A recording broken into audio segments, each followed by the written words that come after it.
மாயவன் மகளிர் மீண்டு அன்பனோடு எங்கை தன்னாவியும் ஓயதே கொள்கின மடியுற கொடும் கையால் புறம் தழிய தூணெறி தெரிந்து இலைப்பாற்றினார் சிறிது உயிர் தோற்றவே மெய்கழிந்து என்னுயிர் மீண்டு தன் யாக்கையின் வெல்லவே கை கலந்தாங்கு இரு காளி அங்கு உற்றன கண்களும்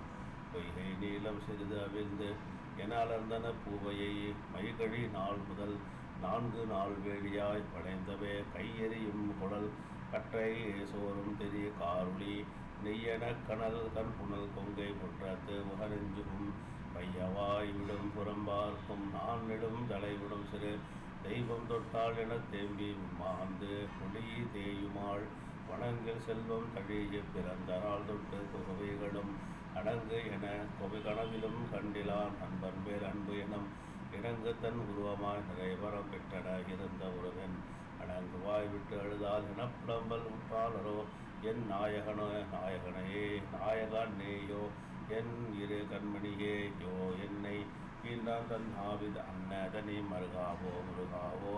தாரார் உள்ளே மன்னாவோ வணிகர் குளமணியே ஏயோ விடி அரவின் வாய்ப்பட்டாயோ உன்னாக நிழலான என்னை விடுத்து எவ்வண்ணம் விடுப்பதேயோ உன்னாட்டின் மட வாரை புணர்வதற்கோ நன்மழகா புறத்து வேந்தன் நம் நாட்டின் மடவாரை மணப்பதற்கோ உனை கடைத்த நாகர் வேந்தன் தன் நாட்டின் மடவாரை தழுவதற்கோ என்னாவி தலைவா என்னை இந்நாட்டில் இருத்தி என்னை வஞ்சித்து போயினவாறு என்னே தென் உலகில் புகுந்தனையோ பணிந்தனையோ மாதுரனை தேவியோனும் தன் இரு தோல்வுற ஆற தழுவினனோ நானும் உடல் சார்ந்தேனாகில் என்னுடைய குறவரையும் கண்ணார காணேனோ என்னை இங்கு இட்டாய் பின்னுரிய பரிசனமும் கைவிட்டாய் தனி போய் என் பெற்றாய் ஐயா வரிசை மருமகன் அறவாழ் விழிந்தது நான் அரை போய மனத்தோடு இங்கு பரிவுரலும் என்னை பயந்தான் ஓற்ற பயனன்றாக படித்ததேயோ பெரிதவரி கண்கலக்கம் காணாமல் இறந்து அன்றோ பிழைத்தாரந்தோ அரியதிலும் அரிய பயன் இது அன்றோ எவர் பெற்றார் அவர் போலம்மா உன் காதல் மாமன் என பயந்த அன்றே உறவு அறிய உனக்கே பேசி பின் காதல் மனைவியுடன் உயிர் இழந்தான் எனும் அந்த பெற்றியாளே என் காதல் உயிர் போக விட்டு விளம்போ இருக்கும் உடன் இறப்பேனின்னா தன் காதல் துணை இழந்த அன்றில் என விழுந்து அழுதாள் தமியல் ஆனால் நன்னகர் உறக்கம் நீங்கி நடுக்கம் உற்று அழுங்க காளி தென்னகர் ஞான செல்வர் சிவநகர் தொறும் போய் பாடி அந்நகர் அடைந்தார் அங்கு ஓரணி மடத்து இருந்தார் கேட்டு இது என ஆள் விட்டு ஆய்ந்து கோயிலின் விடை வந்து எய்தி கண்ணி நீ யாரை உற்றது எனக்கண்ணி தாழ்ந்து தன் அரு மரபும் இட்டா தம்மையும் மறுகட்டு இருந்து உன்னினர் மண்டல் பேசி இறந்தது உயிர் அண்ணானோடு இந்நெறி அடைந்து இங்கு உற்ற நிகழ்ச்சி விடுத்து சொன்னால் தந்தையும் தாயும் அண்ணா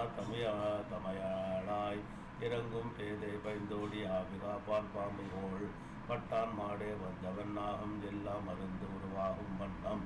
சிந்தை செய்து அருட்கண் வைத்தால் புதைத்தது தீவாய் நெஞ்சம் எழுந்தனன் உறங்கினார் போல் இறந்தவன் யாரும் கண்டு தொழும் தகை ஞானவேந்தை தொழுதனர் துதி செய்து ஆர்வத்து அழுத்தினர் கண்ணி அன்ன மடையவள் இன்பத்தீம் தேன் ஒளிந்து ஒரு புறத்தே கஞ்சம் பூத்த ஓர் கொம்பின் நின்றா தலைவனை இறந்த போதும் தனி உயர் பெற்ற போதும் சிலை நுதல் காதல் மாமன் செல்வியாய் இருந்தும் தீண்டான் நிலைமையும் அன்பின் கற்பின் நேர்மையும் இயந்து நோக்கி மலைமகள் ஞானம் உண்டார் வணிகனை நோக்கி சொல்வார் வருதினின் மரபுக்கு எல்லாம் அணியனாய் ஒன்றார் மாமன் திரு அணையால் என்ப சாருநாள் துன்பம் வந்து பிறகு நாளன்றி என்று உண்மை தொடப்பெருவள் இன்றே திருமணம் உடைத்து கொண்டு பேக என செப்பலோடும் செங்கன் ஏறு அணையானையன் திருமொழி தலைமேல் கொண்டு பங்கையன் படைத்த ஜாதி நான்கையும் பாதுகாப்பியர் எம் குலவணிகர் இன்றே கரிகளும் இன்றி இங்கே மங்களம் முடிக்கும் வண்ணம் யாது என வணங்கி சொன்னான கண்ணியை இன்ற நான்றே உனக்கு என்றேன் காதல் மாமன் உன்னிய உறவில் உள்ளார் அறிவரே உனக்கு ஈது அன்றே வன்னியும் கிணறும் இந்த இளிங்கமும் கரைகண்மைந்தா இந்நிலை வதுவை செய்து எம்புரை கடவாது என்றார் மாசர்.